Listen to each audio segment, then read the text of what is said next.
friends and family, and welcome again to another UC San Diego Create STEM10 Plus series. Today we're going to be talking to you about the properties of carbon dioxide. In other words, it's known as CO2.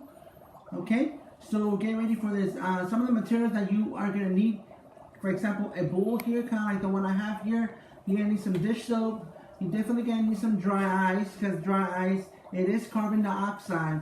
And also, something that you want to emphasize really important here, because when you're dealing with dry ice, you have to be very careful, okay? You have to know about your safety first. So what you want to do here is have some kind of protection for your hands, okay? You also want to have a lab coat or something like a jacket to protect you. And you want to have some goggles, like if you have any sunglasses or glasses, those ones are going to be fine, because you don't want the dry ice pieces to get into your eyes, because it's going to hurt really bad. I don't know if any of you from over there have already, for example, grabbed dry ice with your hand, and it gets really bad.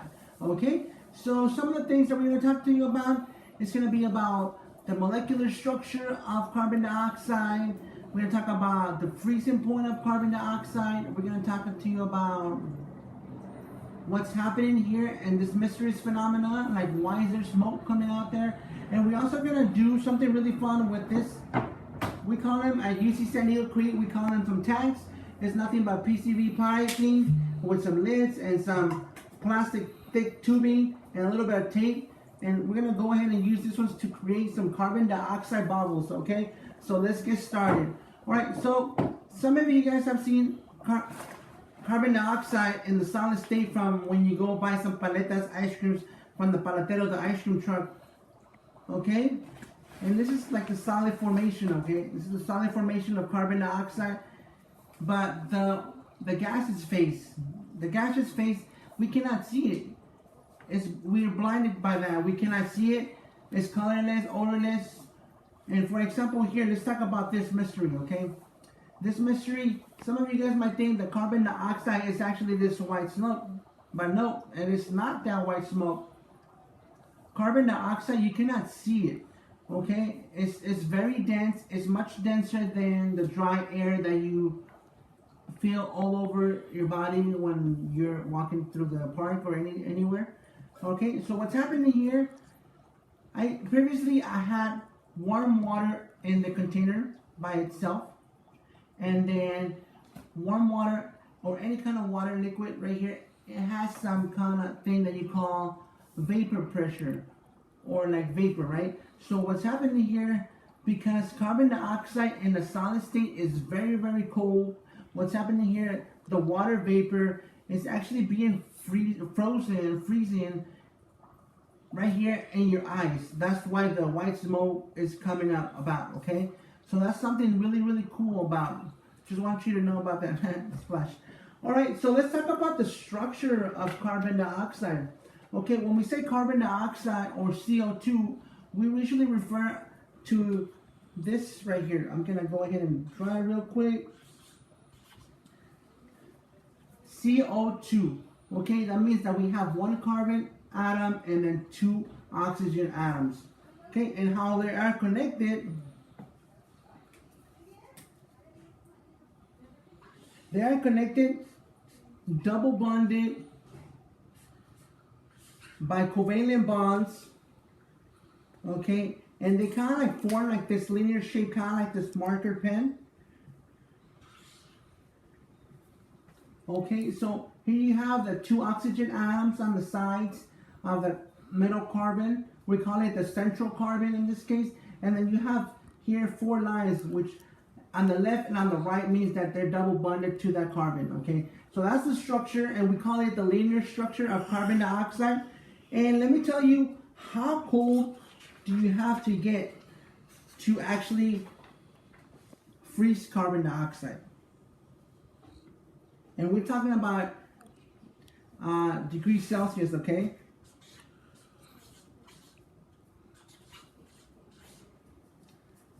So 78.5 degrees Celsius is how, actually it's negative, my bad, sorry. That negative is really important, okay? Really important. So negative 78.5 degrees Celsius is actually the temperature that it needs to be able to be frozen. So you can find it in this solid state, because like I said, You can find it also in the gaseous phase. All right, but does anybody know out there at home, does anybody know at what temperature and what degree Celsius that water freezes? Take a moment, ask your brother and sister, your uncles, your mom and dad, while right over here. Okay, you ready? All right, here you go. So at 0 degrees Celsius is the temperature that water actually freezes. So it's a much bigger difference, right? A whole lot of difference. So let's think about it, like if we round up, let's say that it was negative 80 degrees Celsius of difference.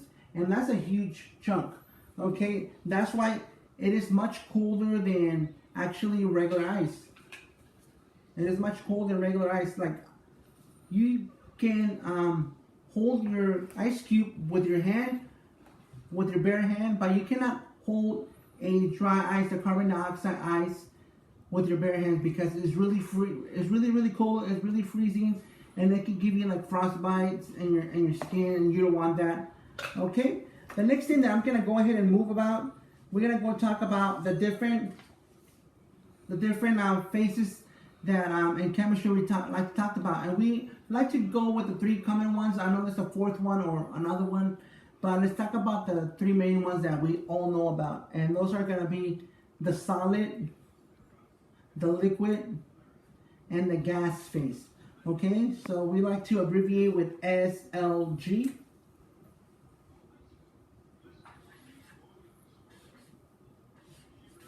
Okay, solid, liquid, gas. If we talk about water, okay, so I'm gonna go ahead and represent this brown marker as the water, the H2O molecule. So have you seen when you what happens to an ice cube, right? An ice cube is made of water, right? So that ice cube starts in the solid state, and then it goes into the liquid state, and from the liquid state it goes into the gas phase. So what's happening here, it starts as an ice cube, and then it melts, and then it stays in the liquid state. And then what happens when you excite the liquid, then it starts becoming a vapor, a steam, a gas. But then you can also go backwards. You can go backwards from now that you've done evaporation, you're gonna go and do condensation from gas to liquid, and then from liquid to solid, then you're actually gonna be doing freezing. So that's what's gonna happen with the water. So the water, the ice cube that I just showed you here that I have in this cup, it actually goes into 3 phases. But when we have here the carbon dioxide, does anybody know how many phases the carbon dioxide can go through? Does it go through the solid, liquid, and gas? Well, no, it doesn't go. It doesn't go through the liquid phase. So I'm gonna go ahead and put the S and the G for the gas. So it only happens this way, okay? And then the name for these type of transitions that skips the liquid, when it goes from the solid to the gas, which you're gonna see here, it's gonna call sublimation.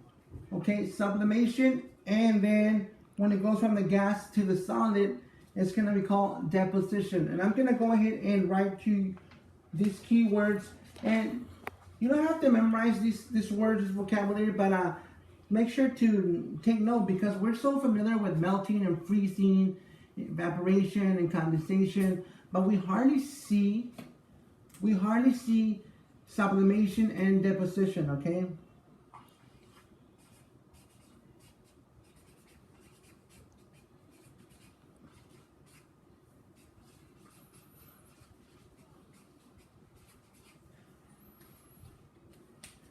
Okay, so here's what I'm talking about. Sublimation, it goes from the solid to the gas, and deposition, it goes from the gas to the solid. Okay, but let me remind you that safety first, so make sure you have your goggles and your gloves at all times. And now let's go ahead and start doing some of the demonstrations. All right, so what you're gonna need here to create the carbon dioxide bubbles is you're gonna need soap. Okay, you're gonna need soap. And I'm gonna go ahead and put a little bit of soap here. Not that it's still warm, a little bit. So just put like like that, and then make sure you stir it around, have something to stir it around. I'm gonna use my glove here. Alright, so now I have some soap there. Okay, and then I'm gonna show you how we use these tanks to create the bubbles. Some of you probably already know how to blow bubbles, right? Tell me something. What happens when you blow soap bubbles? Do the bubbles go up? Do they fly around? Do they just go straight down?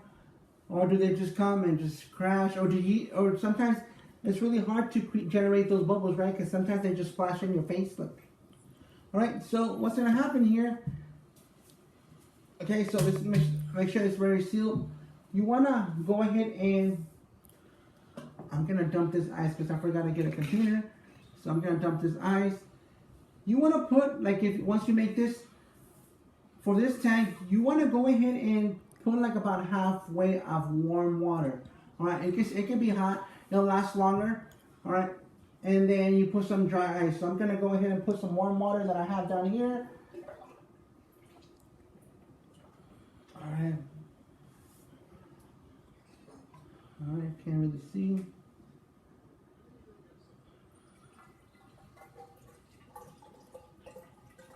It's really hot. It's really steaming. My water is really hot.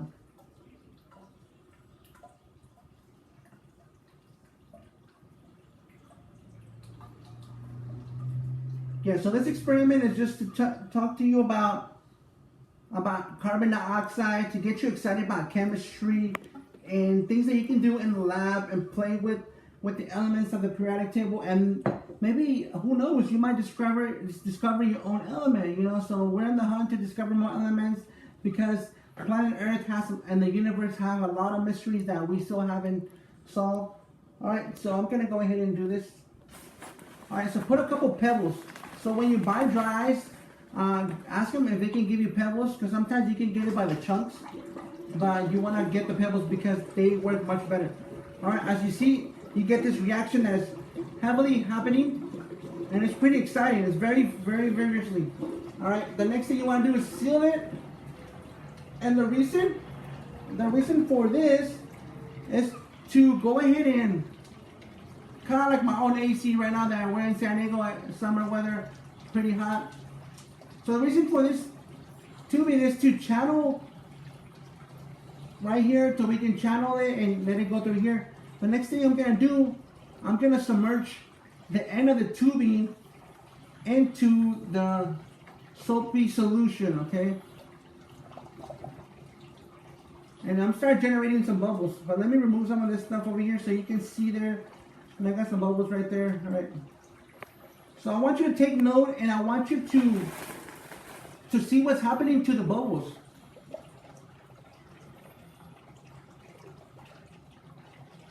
Let's see if we can make some splash here. So I think the key to make them like not pop is to have a little bit of soapy solution down here. Let's see.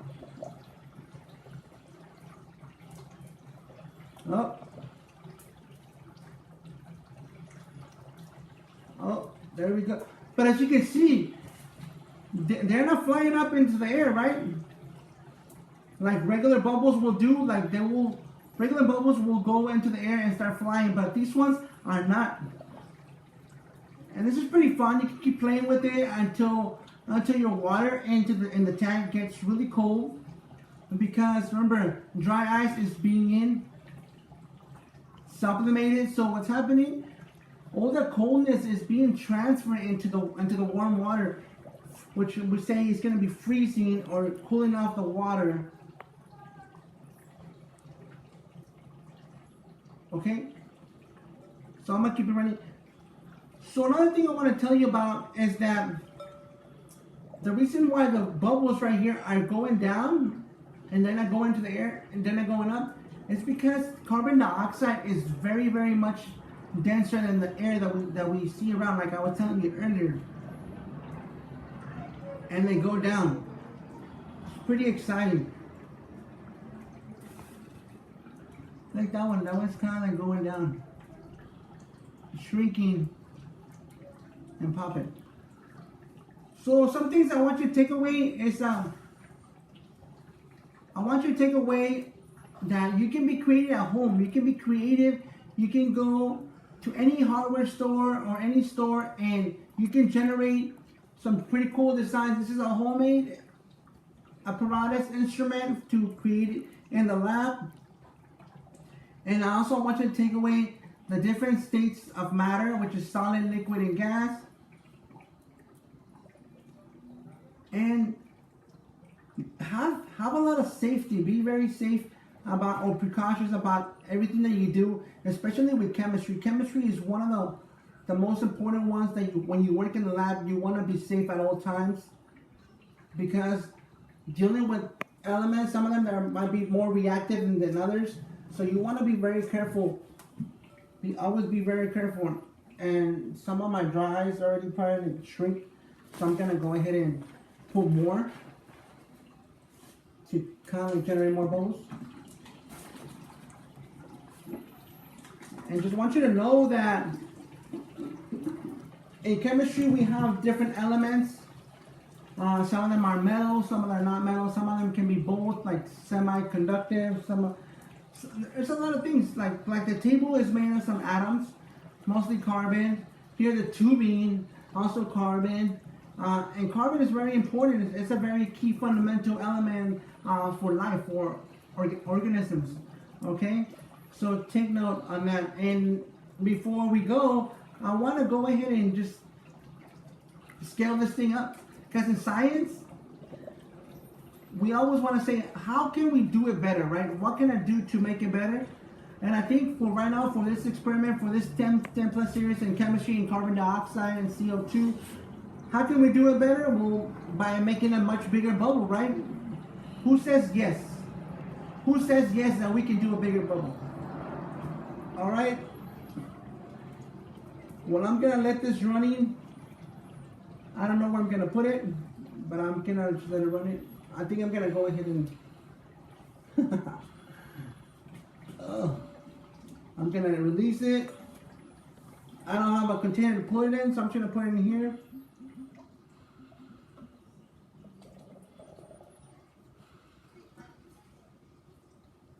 That's pretty cool. I don't know about you, but that's pretty exciting. Alright, so how are we gonna make it much bigger? Well, we're gonna go ahead and put the rest of the carbon dioxide ice that we have here, but I'm gonna remove this out of the way, this out of the way. Alright. And I'm gonna put all the ice into the next container. So I have a lot of ice left over.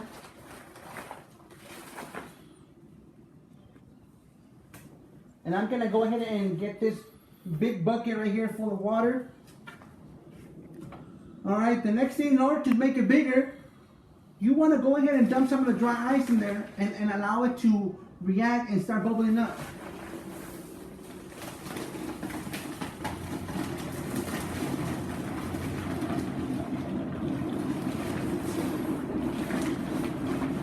So that's pretty exciting.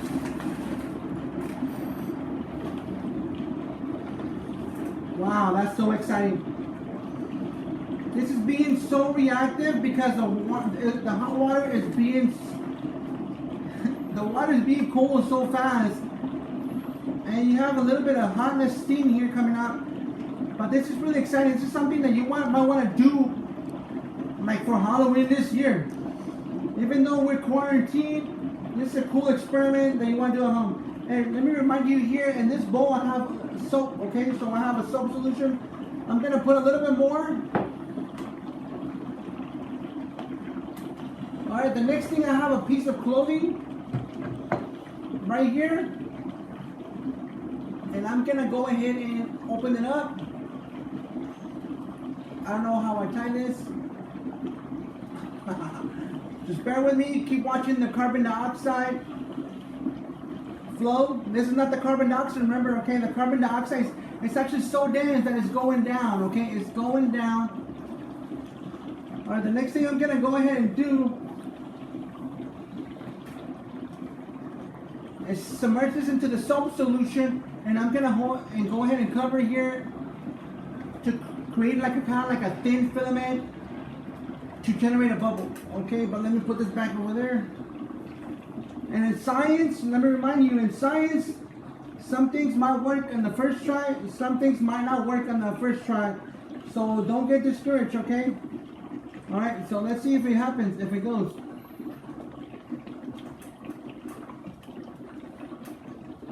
Oh, well, that's not working.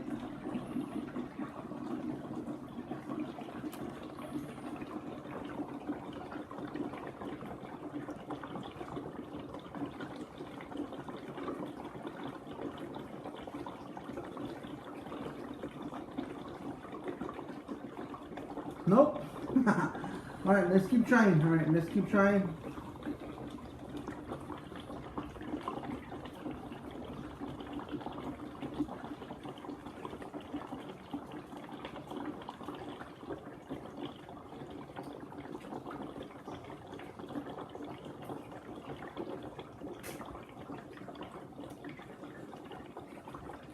I think we got it. Nope, the bubble was not increasing. I'm gonna try to figure something else out, okay? Let me come back, just give me a couple minutes.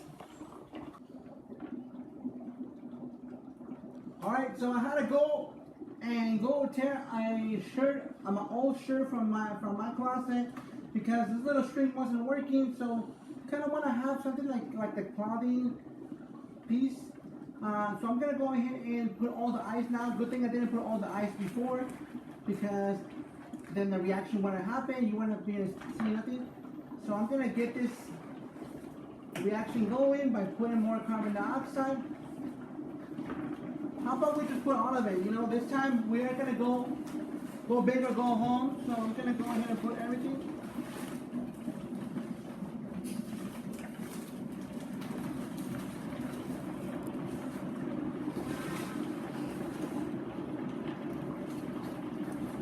So exciting, you know. What a quarantine to be alive in, you know.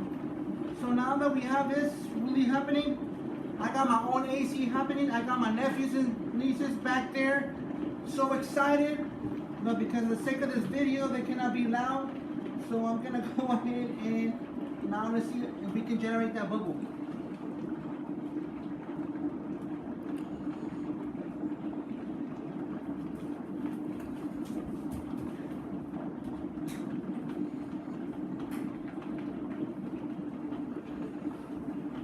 Okay, it's not happening, but I think you see it previously. I think because the reaction is happening so violently. Let's try it again.